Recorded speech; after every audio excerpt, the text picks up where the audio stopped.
Ba-da-ba-ba-ba. Ba-da-ba-ba. All right. Promoter 101. Promoter 101. Promoter 101. Promoter 101. Promoter 101. Promoter 101. Promoter 101. Promoter 101. Promoter 101.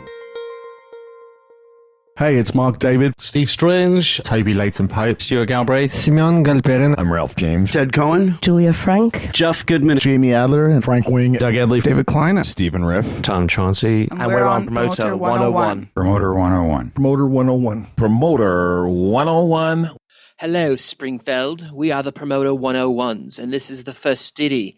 It's episode 33. Please give it up for Mr. Luke Pierce on the magical mic.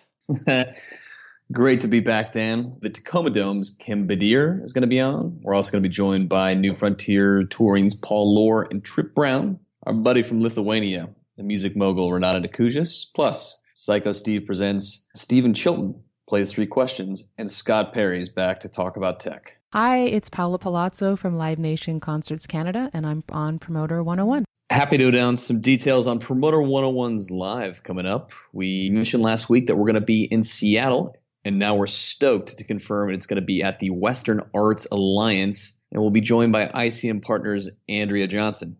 You can register for WA at www.westarts.org.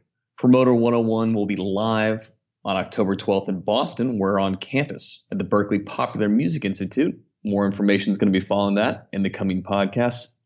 And Nashville coming to you in October.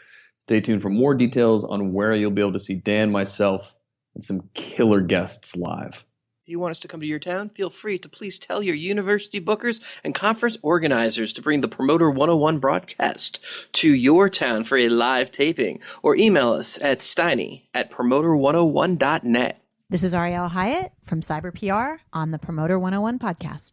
Got some birthdays to celebrate this week. On Monday, Alaska's Jason Hodges, Home Free's Austin Brown, Canada's Justin Suds, Canadian Music Week's Dana Dixon, Atlantic Records' Anna Flock, and Costa Mesa Performing Arts Center's Aaron Agigian.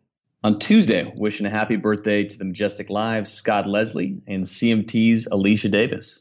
Wednesday, Facility Management's Ryan Kervunka, Seth Weiner, Benji Gold, and also from Home Free, Adam Chance. On Thursday, a happy birthday to comic Bobby Slayton and manager Jordan Kurland. Friday, John Rings. And on Sunday, Promoter 101's wishing a happy birthday to Larry Richter and Rush Davenport. Hey there, Doug Edley from UTA here at South by, hanging with Dan Steinberg. Love listening to Promoter 101 every week. Keep it up. People have often asked me advice on how to get a job, and honestly, I'm not the right person to ask. I've not had a regular paycheck since I worked at KB Toys in the mall at the age of 18.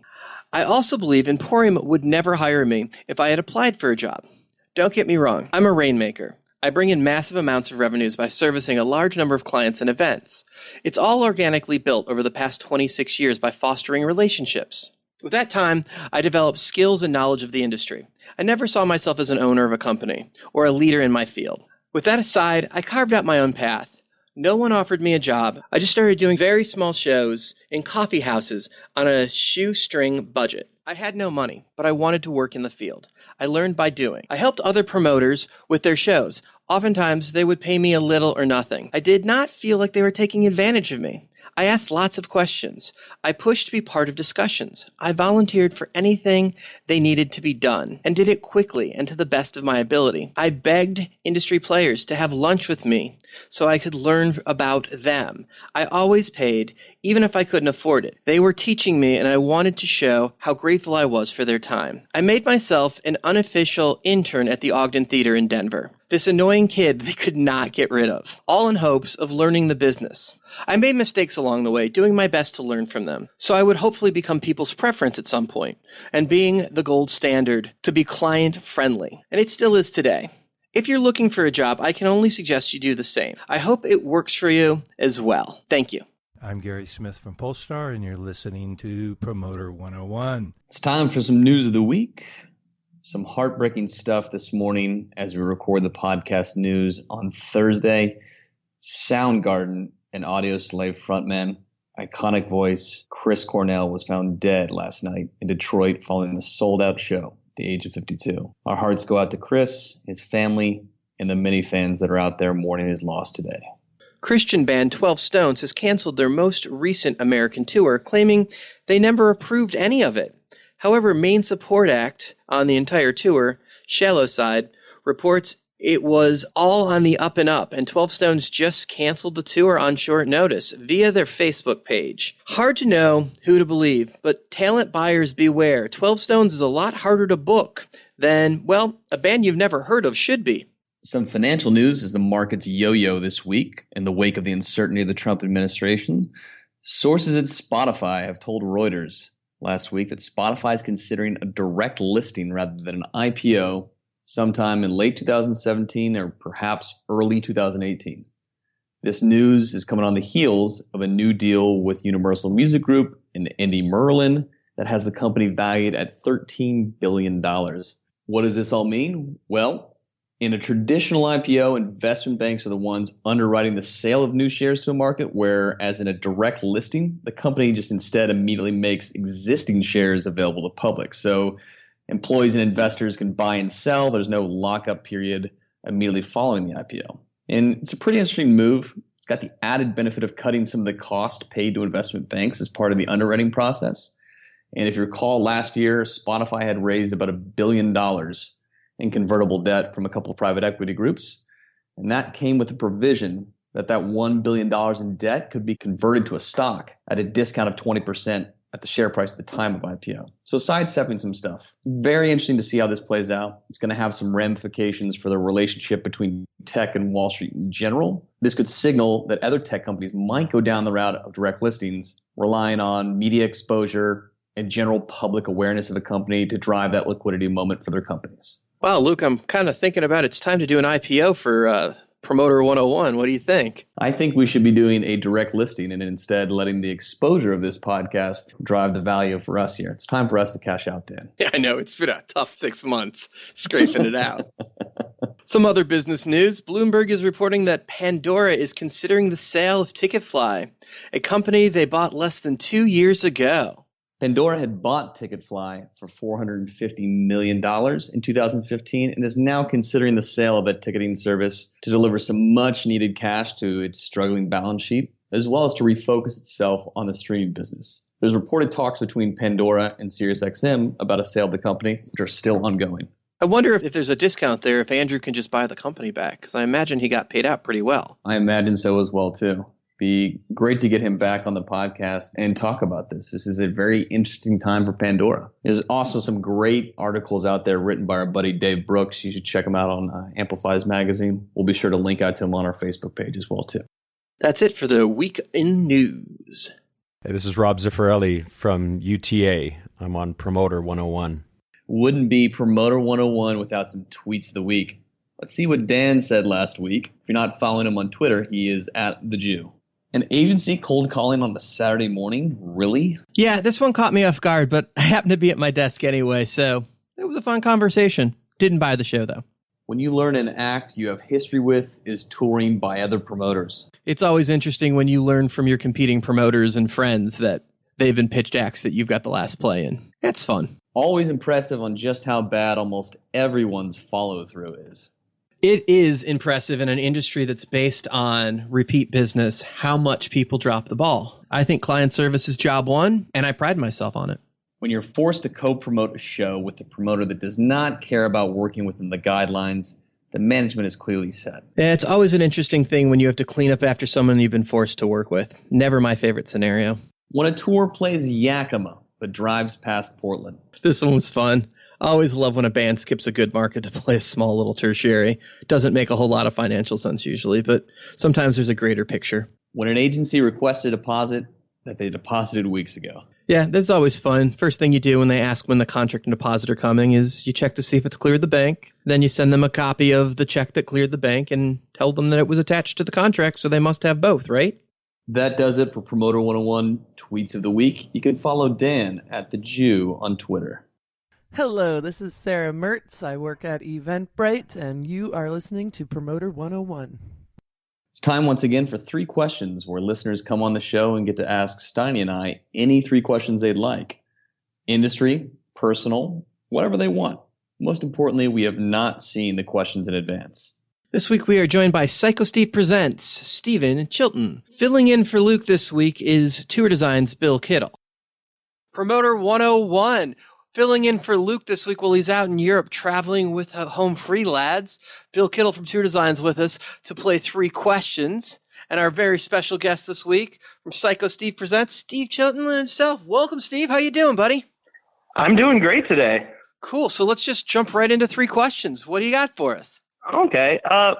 Since you see what's going on in a lot of different markets, what is something new or different you have seen recently from a promoter or venue to market an event that you thought was either interesting, effective, or just plain cool? Kittle, do you have an answer for this? Because you see how the world presents the same shows in every different market, too. A couple of different things. Kiss the band, Gene Simmons, Paul Stanley, and the guys. Promoter over, and I believe it was Oslo, did a fantastic fan reel to promote the shows, and it was all in black and white. And what was perfect about that was the Kiss makeup was black and white, and it was just a fantastic buildup of anticipation of everybody in the city. You know, kids on bikes with Kiss makeup on, people, garbage pickup guys in Kiss makeup. You know, maybe the town mayor was in Kiss makeup. So it was just a collective, spot put together by the community that was really effective and really well done. Then the other thing on the other end of the spectrum, which is much more cost effective, is just simply having artists do liners for each of the markets. And then what we've been doing is we've been subtitling those liners and then putting them up on Facebook. So those are 2 really effective tools that people are starting to use more often. Wow, talk about engaging the audience, having the fans in the city dressing up like Kiss and making a video promotion of it. That's about as cool as you can get. It reminds me of that Foo Fighters video that went viral a couple of years ago with all of the townspeople covering a song. And you mean when there was 1,000 people playing? Yeah. It was like, what a great way to engage the artist. You know, it's funny. As I travel, I see some different things that pop up that I really like. One of the things I saw in Spokane recently was a spray-painted ad on the sidewalk that was clearly done for the concert, but it was great because it was like they just laid down their mat and sprayed it on and went down a couple more blocks and did it again. So as you walked into the venue, you saw the ad on the ground for the upcoming show. Now, I'm sure the stencil was probably not that expensive to make. I think you might get in trouble with the local municipal people, but what a great way to do that. But if you could find a paint that wasn't permanent, to do that with kind of a chalk scenario maybe, because I've seen a lot of that too. Like I know in Austin that's a big thing, and in Nashville where they do chalk ads for shows on the sidewalk. So maybe something that's not permanent. But the concept of like finding people like as they're walking just through heavy visible areas, I really like. I've also seen a lot on some of the Kid Pop tours. The food courts in major malls have ad placements tied into it, and I think that's a great point of purchase kind of way to grasp people and jump out from your computer page where it's like that seems to be the thing right now. Absolutely, man. I love that chalk idea because that makes last minute revisions a heck of a lot easier.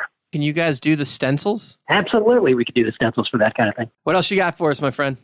Yeah. Do you think that with all the recent consolidation in the agent and management space, with there just being far fewer boutique agencies than there were a few years ago, if that's going to make it harder for newer promoters and independents to get into the game? I don't think it affects us one way or another, whether you're a big promoter or an independent promoter just starting out. Relationships are relationships, and this is a relationship-based business. So an agent that works for Paradigm, regardless of if they're at Coda or if they're at Paul Morris's agency, AM Only, it doesn't matter. You have your relationship with Lee Anderson in person. You have your relationship with Jonathan Levine in person. It just doesn't matter. You're still a one-on-one business, and it's connecting to that one person. So it doesn't matter if I deal with APA. If it's my relationship with Andy Summers at APA is why I get to do Social Distortion. As far as the conglomerations, as long as they're still selling the act the same way, I don't think that changes anything because you're still calling the agent to have that conversation because he's the guy, whether he's at a big, powerful agency. or he's at a small little indie, he's still the guy on the other side of the phone. Pretty solid answer to that. Let's pop into the last question. What else you got for us? Have you heard about the latest news with Power Bottom and recent allegations of sexual assault by their frontman in the few hours since they've been kicked off a number of shows and festivals, including Bloodfest? What role should promoters and agents play in holding out artists accountable, given that oftentimes the truth of these allegations is not necessarily known? People want to feel safe about where they're going for entertainment. And if you don't have a clean family brand, regardless of whether you're talking about a show that's set for kids like Warped Tour or something that's a little bit more rough around the edges like Bloodfest, people still want to feel comfortable to take their girlfriend and let their kids go to a concert and not have to be by them standing guard the entire time you're there. So you expect good, clean reputations with artists that people are going to act professional and have a professional way of being, whether that's sexual or any other kind of misconduct. There's a certain professionalism that you expect when you're dealing with the public on this level. Dan, you just hit it right on the head. I think overall, everybody has the ultimate responsibility to make sure that all of our fans, all of the workers, and all of the artists feel safe at the show. If you don't have that, you don't really have anything. I definitely agree with that. You got to remember, at the end of the day, it's just entertainment. It's not a need. It's a want.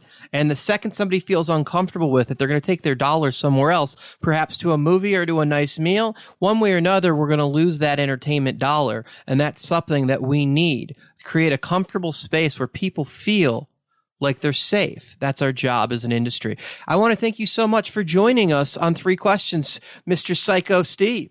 No problem. Thanks for having me. Thanks for joining us on Promoter 101 for 3 Questions, Stephen. If you'd like to be on 3 Questions and turn the table on me and Luke on an upcoming Promoter 101 podcast, just email us at steiny@promoter101.net.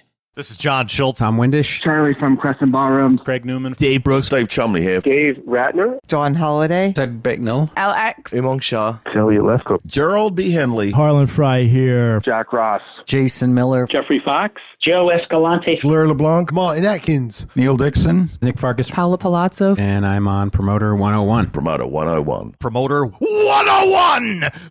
This week, Dan sat down for a one-on-one interview with the Tacoma Dome's Kim Bedier at the International Association of Venue Managers, that's IAVM, Region 4's conference in Bellevue, Washington. We're at the IAVM conference in Seattle, Washington. Joined with us today is the Tacoma Dome's Kim Bedier. Kim runs a 22,000 capacity arena in Tacoma, the Dome in the heart of Tacoma, and oversees venues and theaters in Tacoma as well. Kim is a green card carrying Canadian, and she has won lots of awards for being an amazing business person, as well as a role model to all women in the industry. IVM has certified her as a facility executive, and she has also been a former chair, so she's very respected by her peers. Rick Farrell from ICM says, Kim is the gold standard of venue executives, and I love her. Live Nation's Jeff Trivsler says, Kim is the ultimate facility executive, the perfect combination of savvy, intelligence, experience, and humility. Former head of AEG Northwest, Alex Cochin, says, I've known Kim since the early days of the Everett Arena. She's a rock star, consistently delivers above and beyond the call of duty. We could go on for days, but I think you get the idea. Her peers seem to love the talented Kim Bedier. Over the next hour, we'll dive into Kim's life and career, some funny stories, and we'll take some questions as well. So let's just start at the beginning. What brought you to the world of venue management?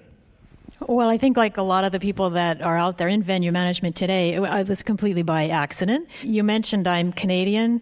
In Canada, there's an ice rink on every corner, like there's a Starbucks on every corner down here, and I happened to end up in one that... A Starbucks or an ice rink? Well, Starbucks wasn't invented yet then, I don't think. So my office was in an ice rink, and just moved to progressively bigger ice rinks, which obviously turn into special event facilities, and it gets in your blood. You get ice in your veins, and the rush, as you know, from a different show every night, I certainly couldn't work in a 9-to-5 job anymore. So again, completely by accident, my largest facility before I left Canada was the Air Canada Centre in downtown Toronto. Go Raptors, go Leafs, and have been in the States since about 2003. All right, so what was the first gig coming out of college? Well, believe it or not, I put myself through college as a lifeguard and swim instructor, and I got this really cool job, I thought, for the summer. Kim Bedier goes Baywatch? Yeah, red suit and everything. Although when you hear where I went, I thought it was a really cool adventure job, and I was all about the adventure. So they wanted to build a swimming pool in a place called Igloolik, which you heard right, Igloolik. It's in the eastern Arctic, so way above the tree line. I thought, wow, I've never been there before. And I really liked penguins. And I thought this would be a cool chance for me to, have an adventurous job, do what I love to do anyway, and see a penguin up close. So I get way the heck up there. It ended up the parts and pieces for the pool I was supposed to be working in never did arrive, so I just kind of hung around town for the summer. Discovered very quickly that penguins aren't in the Arctic. They're actually in the Antarctic. And that was my first job. The learning I took away from that was check where the animals are before you actually go. And hopefully the facility's already got all the pieces delivered before you move up. Yeah, that's a good point too. So I did learn about, how to install plumbing and put up drywall, because I actually worked, there was a guy building the building the pool was supposed to go in, and I thought, I'm here anyway, I may as well learn some lifelong skills. Now, the arenas do tons of different events, whether it be sports or any family shows or what have you, but what was the first concert that you went to that really got your blood boiling for the music industry?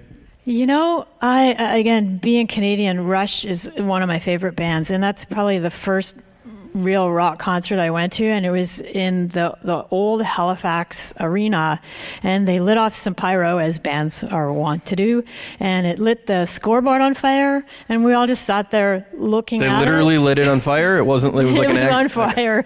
They somehow put it out. They had the lights on for a second. Nobody went anywhere. I remember thinking even then, somebody should organize these people to go outside.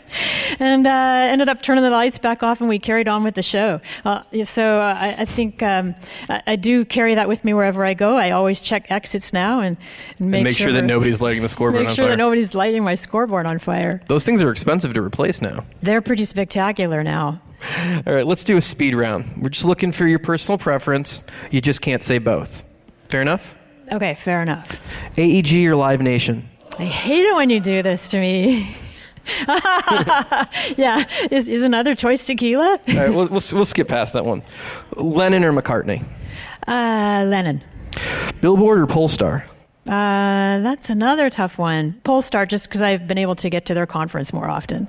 Tim Horton or Dunkin' Donuts? Oh my God, Tim Horton, Timmy's. SMG or Global Spectrum? Well, since Global Spectrum doesn't exist anymore, but I should say Global Spectrum because I spent nearly a decade of my career with them and had a lot of learning from that. It's fun. I even have it written as Spectrum. I knew better, but it's just so enthralled.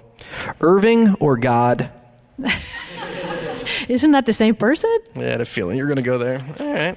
So what made you move to the United States? There was the job. As I mentioned, I was at a really busy arena in downtown Toronto. Didn't have much of a life. We used to joke we had 385 days of events a year. Had a young son at the time that was just getting close to his teenage years. I figured if he was going to go off the rails, that would be it. So had the opportunity to come to Everett, Washington, be involved in a construction project of a smaller building. So I thought, I can get my life back. I can still be in an arena, which I love. The opportunities in the U.S. are obviously a lot vaster because there's more people, so there's more venues. So it seemed like a good career move, but also a good personal move as well. It seems like the arena deals in America are much more lucrative than the Canadian deals on like a per show night rental deal. The venues are much more aggressive and more goes into the pot opposed to the Canadian deals. Yeah, I think I would agree with that. I haven't been in Canada now for a few years, but as I mentioned, there's a lot less arenas in Canada, so perhaps they have a more captive audience. I mean, if you want to play in Canada, there's 9 or 10 places you can really realistically play. And there's 3 million hockey leagues taking those nights up. Yeah, that's right. So, and there's a lot more venues in the U.S., so it's very competitive, and everybody, even this in our market here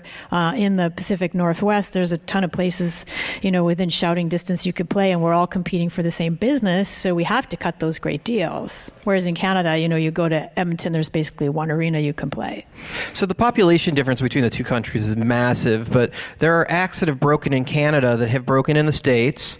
Then there's a whole nother genre that has never been able to translate down, and you get into those bands like Matthew Good Good or Tragically Hip, Great Big Sea. The list goes on, that are massive acts that do arena business in Canada, and then they come to the States and they play the clubs and maybe don't even sell them out. Yeah, you mentioned the Tragically Hip. I spent my millennial eve with the Tragically Hip and 22,000 of my closest friends at Air Canada Centre. And you're right, down here they might be able, even in their heyday, they were selling maybe a 2,000 seat room. We used to call the Tragically Hip Canada's REM, and how did they not break it? I have no idea. We have our own REM. Yeah, I guess that's maybe that. Again, that's maybe why. You mentioned the population difference, and that's key. There's a lot more artists breaking down here. Well, there's got to be something to be said for what the Canadian government supporting the arts, with 30% of the music in Canada being played on Canadian radio being Canadian of some sort. So there's going to be more acts from Canada breaking, but America doesn't have that. Yeah, that's true. And to your point, there's some real quality music coming out of Canada. And you mentioned Great Big Sea, one of my favorite bands out of the East Coast. I mean, they're just a big party waiting to happen. We used to call them kitchen parties with the guys from Newfoundland. The fishermen would get their fiddles out and have a great time and drink whiskey. You'd think there'd be enough Americans would like that kind of stuff. We're fans of drinking down here. Let's talk about the renovation plans for the Dome. That's my favorite subject. I really want to talk about that. So, the Dome is a 34-year-old, grand old lady. She's got a lot of life left in her structurally, but, she's not pretty, needs some blue eyeshadow. So we were able to secure over $20 million to do some key renovations. The most important one of that is replacing all 22,000 seats. Anyone who's been in there knows, even in our upper levels, we don't actually have individual seats. We have old stadium bench seating, and we're charging people $100+ for a ticket, and we need to provide some patron amenities and comfort. Do you feel bad about that? I feel really bad about that. I lose sleep over that, and so I'm really happy that we're going to be able to spruce her up and give the customers that have been hanging in there with us for so long, and they've been faithful, and they keep coming back and buying tickets. Now they're going to have an even better Dome. Now, do you have the VIP suite ability that other arenas have, being an older Dome? We don't. And so that's why I think it's important that, if we're going to just have, the seats that we have, they should be the best ones that we can possibly offer people. Is that going to be part of the renovation? Every seat's going to be an actual seat. As my operations director likes to say, they're going to be sized for the 21st century body, because I understand we're all getting a little wider and larger. So yeah, just upping patron comfort. Will there be suites now? No suites, no. So I'm going to have to pee with the general public if I go to a show at the Dome? Well, no, because we will have a couple of small areas. We have a couple now. We have our Overlook Club, and we have a smaller area that we call the bunker, kind of tucked under the seating area. And we do have access to some more of those to renovate, so we might end up with 3 or 4 more of those, because we know that people do want that special VIP experience too. It's important that we all feel better than everybody else. Just being there makes you feel better. All right, well, from the outside, when you drive past an I-5, it looks like a swimming pool, the Dome, but the inside is actually acoustically an amazing sounding room. It is, and that's due to a couple things. One, the dome-like nature of the roof itself, but it's also a wooden roof, which I'm not an acoustic engineer, but I understand that wood is very forgiving and loving of sound.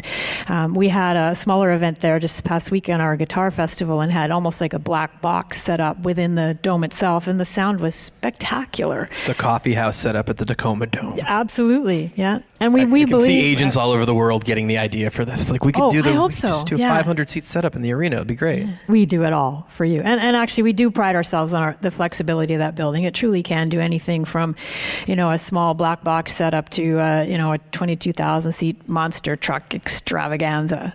It's an amazing architecture marvel. There are no support beams in the center, and I remember seeing the Rolling Stones there, 13, 14 years ago, and looking at all of the weight hanging from the ceiling and realizing there was no support. It was just the structures of the triangles keeping that up there. It's just enough to make you not want to stand under it, but it works. Yeah, I didn't listen in math class, and I'm kind of glad I didn't, because then I would have been looking up there calculating things. But it's a feat of engineering, and credit to the folks that built it, 3 decades ago, that it's still standing and standing strong. All right, so you guys get the A-talent. I mean, in the last year or so, you've had AC/DC, Black Sabbath, George Strait, Tim and Faith are coming, Kendrick Lamar, Drake, Monster Jam, PBR, motocross. You guys get the shows. Yeah, we do. And I think obviously our key differentiation is the sheer number of seats that we have. And the building's pretty accessible. It's right there off of I-5. But definitely our size is our defining feature. I would imagine nobody's praying more than you that the Key gets a basketball team again soon, though, right?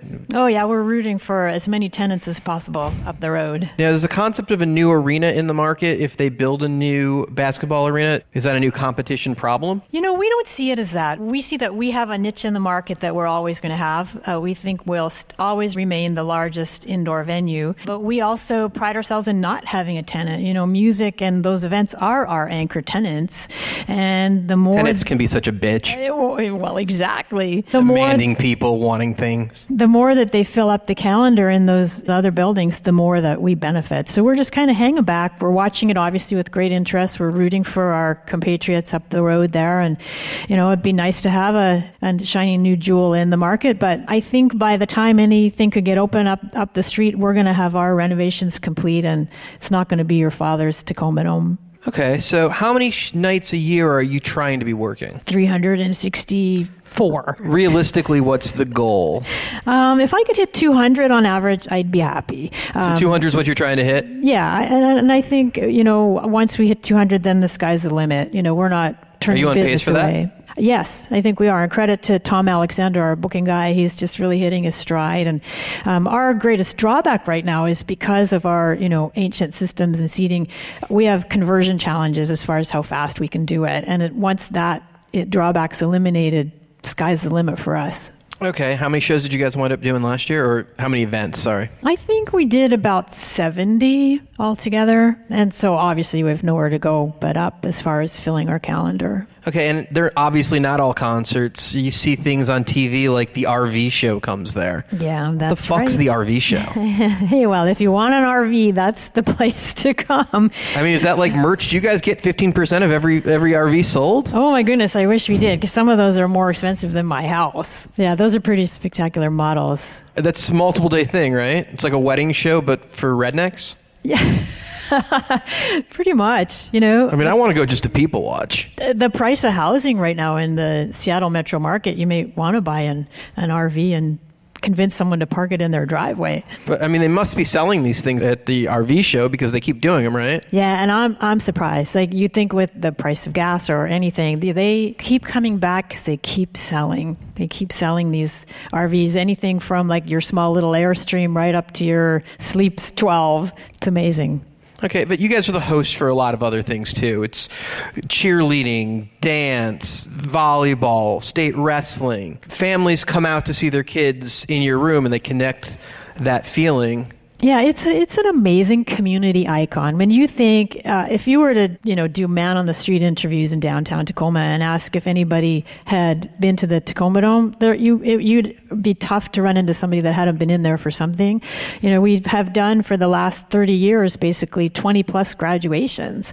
So you think everyone who goes to school in that region has at least walked across the stage at their graduation, and their grandmas and uncles and everybody's been there to watch them. In our 30th anniversary a couple of years ago, we put a call out for favorite memories, and it was just amazing. People who had gotten engaged there, people who had already gotten divorced from being engaged there. It was just crazy what people remembered. And in the early days, they did have tenants, so they had like hockey. They had the Sonics there for a year when the Key Arena was being renovated. So people had all these memories of either playing sports or watching them. And it's just incredible when you think what's happened in your life over the last 30 years. And for some people, a lot of that has happened at the Tacoma Dome. For me, that include puberty over the last 30 years. Hey, I'm sure we had a band that you liked when you were 12.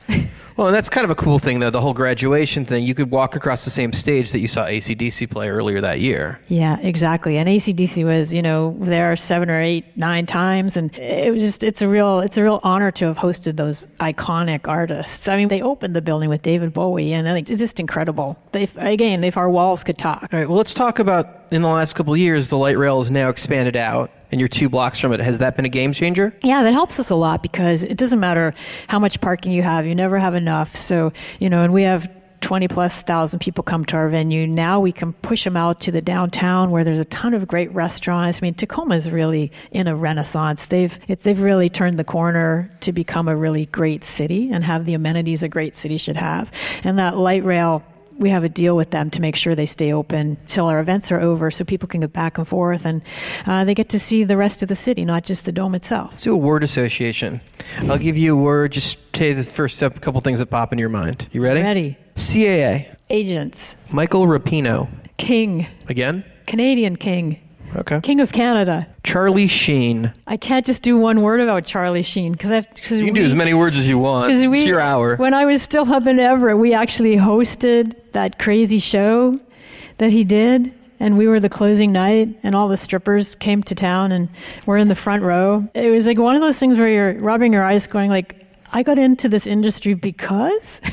It's great when all of the eyes on the industry are all watching you because you got the shit show in your house that night. Hey, we made a lot of money that night, so I'm not complaining. One of the weirdest memories I have, and I really had to pinch myself, is we hosted at one point a tattoo show. And the tattoo show itself wasn't weird, but they booked entertainment. And so I remember standing by the Outlaws motorcycle recruiting booth, watching the guy on the stage eat light bulbs and thinking, how did I get here? Can we get him? That sounds awesome. I think it's a great talent when you think of the recycling possibilities. But of all the things you were going to say, I didn't see that coming out of your mouth. Do you have issues of convincing acts to play Tacoma over Seattle? I guess that would be a good question for Tom, and he seems to be able to do it really well, so I think we don't have any issues. I would believe that that's probably a bigger question for the theaters than it is the arena, because if you're playing the dome, you need the seats and you want to be there. Do you feel that some of the acts sell better in the secondary? Because you were up north, now you're down south out of the city, but it seems like country shows lend themselves to both Everett and Kent and Tacoma opposed to Seattle in some cases, because that's where those people live. Yeah, I think you're right. I think it's a demographic thing. But, nowadays, the genres are there's so much crossover. So you could be a country fan, but are you maybe really a pop fan now because they've crossed over? So, I think people are just willing to travel to see their favorite artist. All of these extra venues that are coming online from municipalities causing a problem to book shows or get events. So you've got Kent now. You've obviously got the venue here. You've obviously left Everett where you started that. And now I'm sure that's got to be a competitive problem. And obviously Key's got a whole lot more open dates than they used to have. Yeah, it's a tough market for sure. But I think everybody has their niche. I mean, some of the arenas are a little bit smaller, so they lend themselves to up-and-coming artists maybe. Again, the Tacoma Dome's key strength is its size and also the quality of the team that's putting on the events there. Like, I would put them up against anyone, anywhere. And, we have a seasoned staff.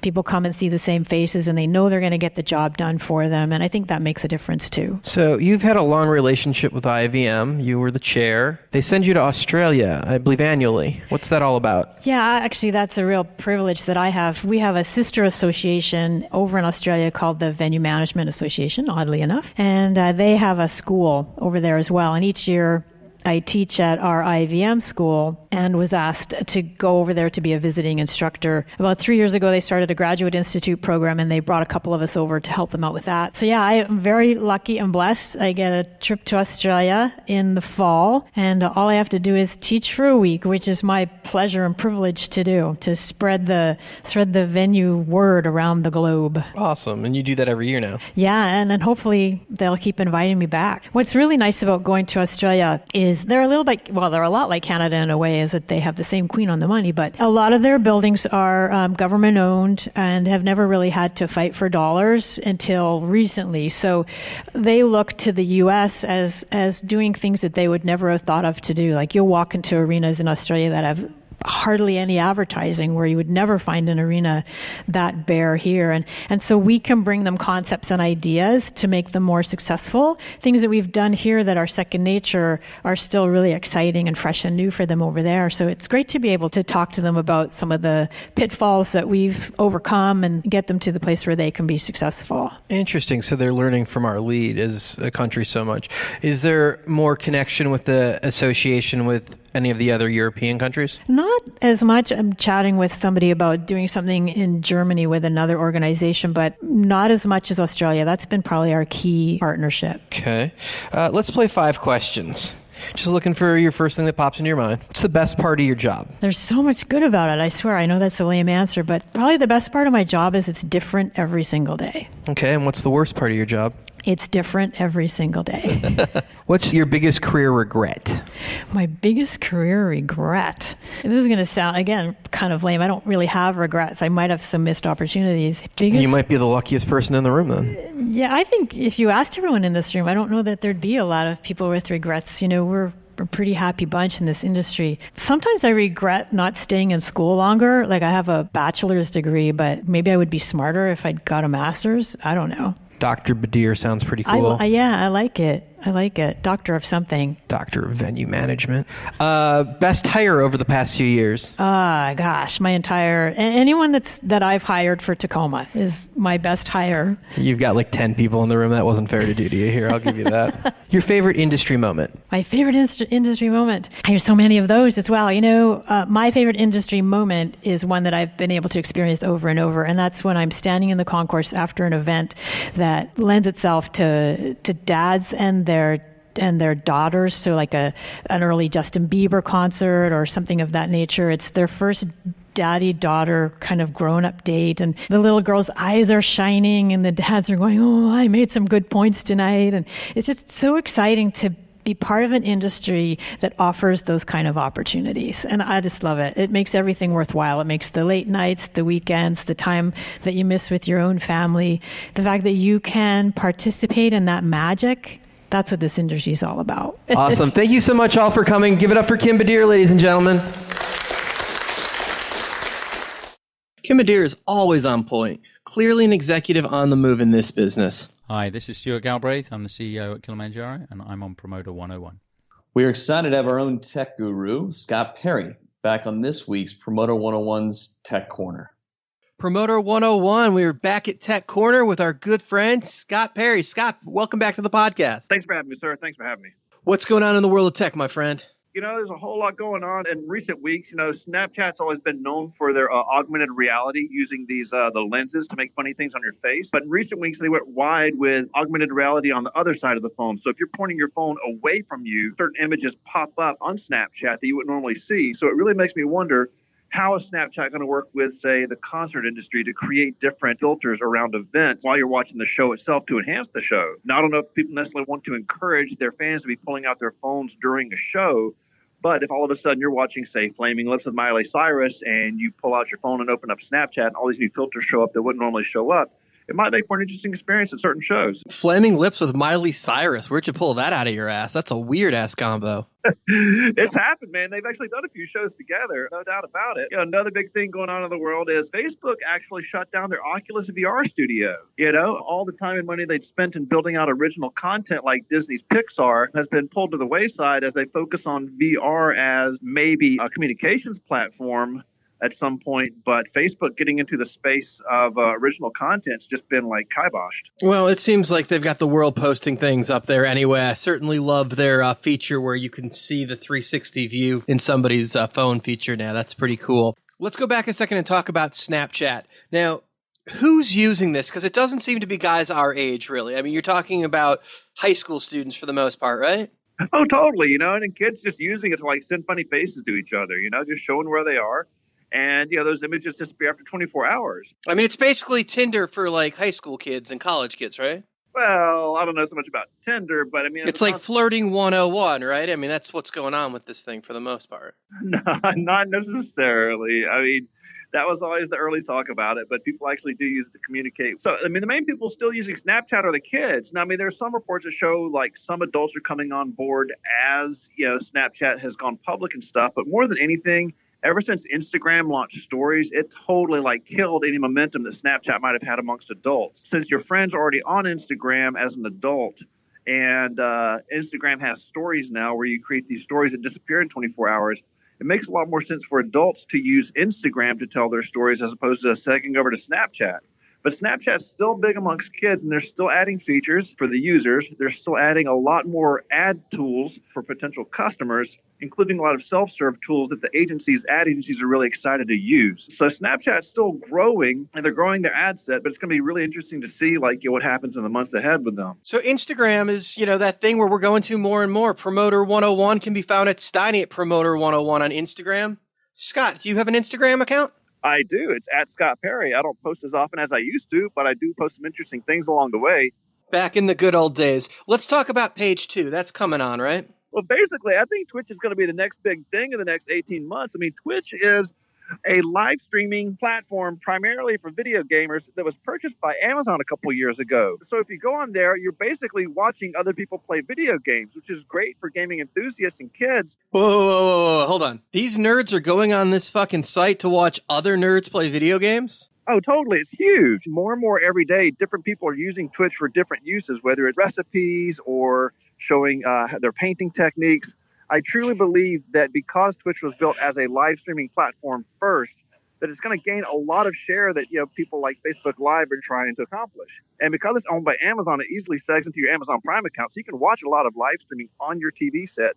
Just by casting it up to your TV or your laptop, wherever you want. Now, I'm confused about the whole concept of being a voyeur about video games. It's just a weird thing in general, but I guess too much concert world for me and not enough video game time. That's interesting. Dude, if only you knew how big esports are in the way of actual live ticket sales, in the way of live streaming views. It's a huge business, and there's lots of money to be made from it. And it's for kids, it's no different than us watching a basketball game or a golf game or a hockey game. They probably look at us and go, why are you watching that when there's World of Warcraft or Overwatch on right now? These teams are actually getting some serious funding to actually go into these tournaments, man. It's a high stakes thing. It's like rollerball growing up. I mean, already video games are bigger than big. But what really intrigues me is the fact that because Twitch was built on top of video games and because they worked out all the kinks in such a massive space that requires so much bandwidth, that it's only a matter of time before Amazon applies those skills to the music industry for more live streaming. All right, let's move on from the video game people and move back to some real world things. I know a lot of the people that listen to the podcast love Silicon Valley, and it's back on HBO this season. How real is that?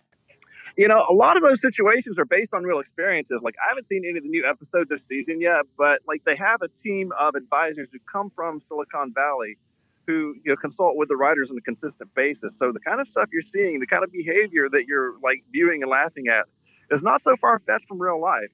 Well, I don't want to give away spoilers away for those of you that haven't caught up on the season, but I'm loving it this season. And certainly Marky Mark knows how to produce a show, whether it's this or Entourage. It's turned into a real star. Anything else on the horizon that we should be looking for in the tech world, my friend? What else is going on in the world? Well, I found it kind of interesting that in recent weeks, YouTube just had their New Fronts presentation in New York City. And in lieu of bringing out a lot of their traditional creators that they had helped develop from the ground up, they actually brought in a lot of top name talent to signal to the advertising industry that YouTube has aspirations to be as much of a destination as any broadcast TV channel. Well, they're certainly getting millions upon millions of views worldwide, and the thing is on the growth globally. So it's going to happen, and clearly that's a space that if you could buy futures in, you should. Thank you so much for joining us, Scott. Well, thank you, Dan. I appreciate it, man. Thanks so much for joining us today, Scott. Hello, this is Sarah Mertz. Rick Barrow. Nick Light. Mark Geiger. This is Lee Anderson. Kevin Lyman. John Giddings. Jim Runge. Jeff White. Brian Zisk. Chuck Randall. Brian O'Connell. Andrea Johnson. Adam Parsons. Darielle Hyatt. Ben Mensch. Jamie Miller. Billy Wayne Davis. Brandon Frankel. Mitch LaFon. Jake Gould. Gary Smith. Jeff Cohen. You are on Promoter 101. Promoter 101. This week, we caught up with New Frontiers touring Paul Lohr and Trip Brown, talking about how this new union came to be.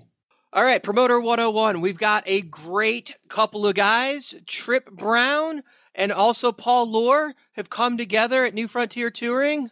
Welcome to the podcast, guys. Thank you. Hey, glad to be here.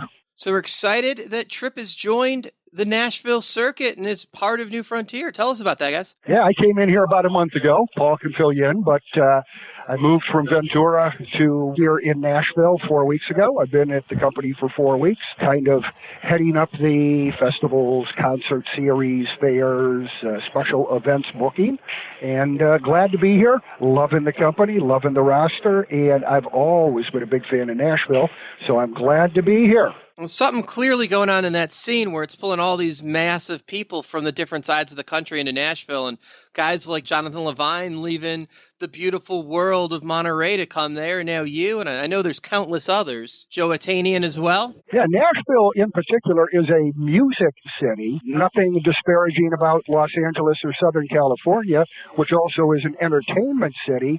But the focus in LA really is on the film industry and then television, and music is kind of the poor stepchild, whereas in Nashville, it is Music City, and it's aptly named because the focus here is on music, and it's all styles, all genres.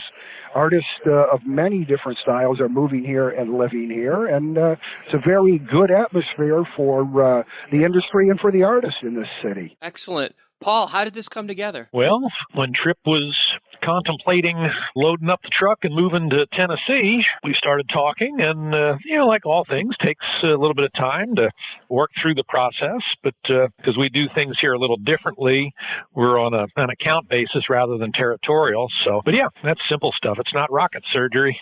Yeah. Having been in a few different agencies over the years, each company kind of has a different structure that is unique to each company.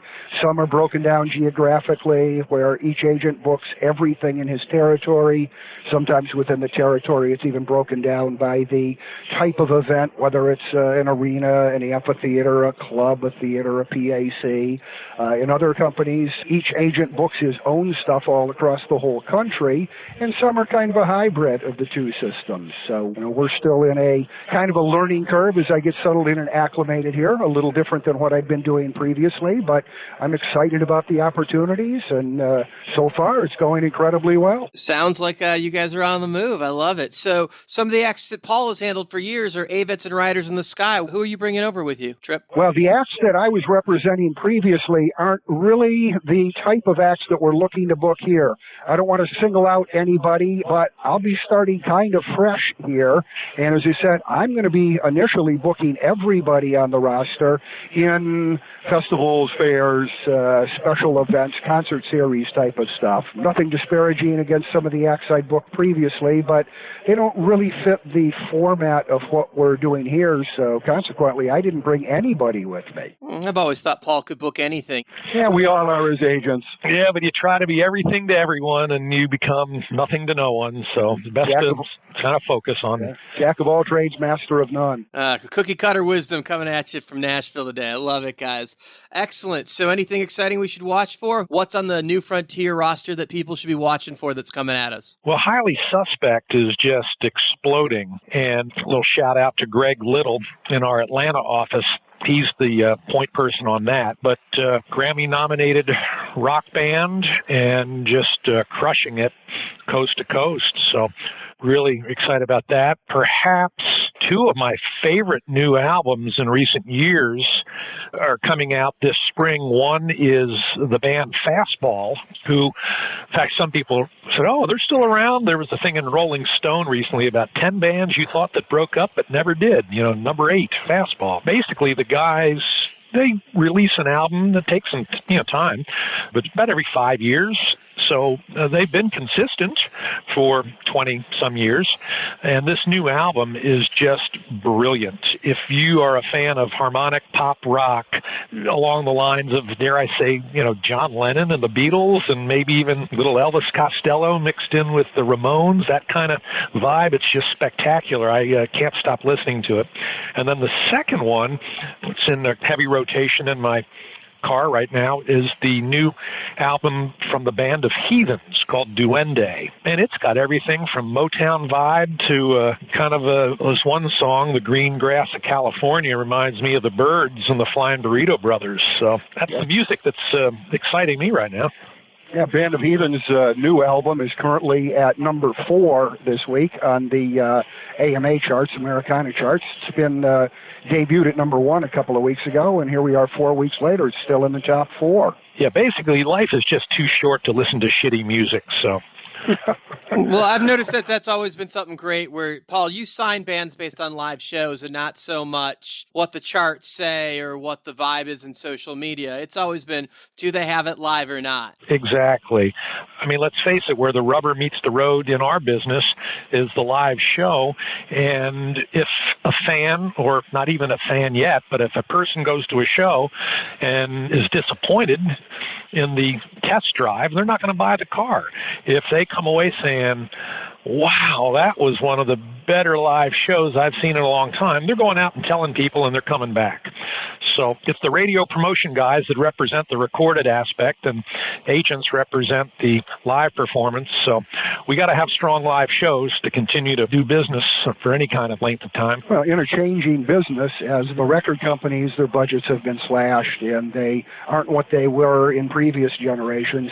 Really, the way to break an artist and the way to develop a long-term career is through touring. That's the priority for us and for most live bands. The road and getting out there and playing in front of people really is what's going to develop a long-term career rather than just a hit single that a year or two from now people may not even remember. It's a changed business, and to a certain degree, the agents in the business nowadays are the new A&R guys, and it is really up to us to be getting the new talent out there and really developing it and hopefully having long-term careers for most of these artists. It's tougher these days to get an agent than it is to get a record deal. You guys are certainly in high demand. Hey, I know you guys have to go, and I want to thank you so much for taking time and jumping on with us today on Promoter 101. Well, great, Dan. As always, a pleasure speaking with you. And unfortunately, you weren't out here today, but look forward to seeing you next time you're here in Nashville. Be well, guys. Thanks so much. Onward through the fog. 2 mentors, 1 cup. Oops, I mean 1 call. Love both those guys. This is Stephen Riff from Embrace Presents in Toronto, Canada, and I'm stoked to be on Promoter 101. Coming up next, Lithuania music mogul Renatas Nacajus.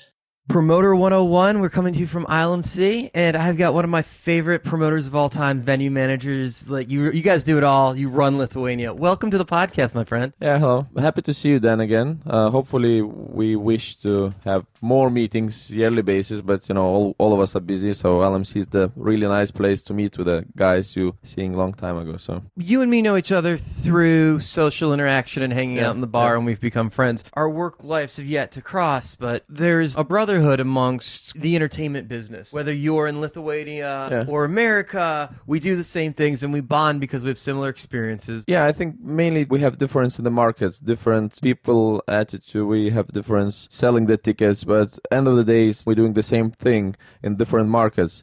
And any market we operating, it is Belarus, Lithuania, Latvia, or Estonia, we feel basically the same basics, only the mentality is different, ticketing sales different, but all the rest is the same. Promoting the show, you start with advertising, etc., etc. So okay, it's good. So what do you get out of the conference? LMC, probably we all coming here for the networking at first. Each of us, we can take something from the conference. It's more about even hanging out at the bar. You can find, as you said, really nice things, and you met the guys, you become friends, and the business can go forward together.